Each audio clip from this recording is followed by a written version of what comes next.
sobrang dami mga kababayan. Almost 2 million na siguro ang taong dumagsa dito sa Ross Boulevard. Grabe. Ayan o. Papunta pa lang yan sa Lunita kung saan ginaganap ang pagtitipon ng INC Unity. Yan. Dahil paglalaban ang kapayapaan para sa ating bansa.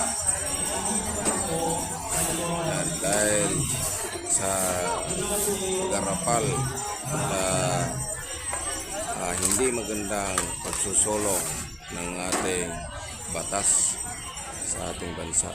Kaya ito, INC ay pinaglaban ang karapatan ng ating bayan. Stop corruption, stop corrupt sa Kongreso at Malacanang.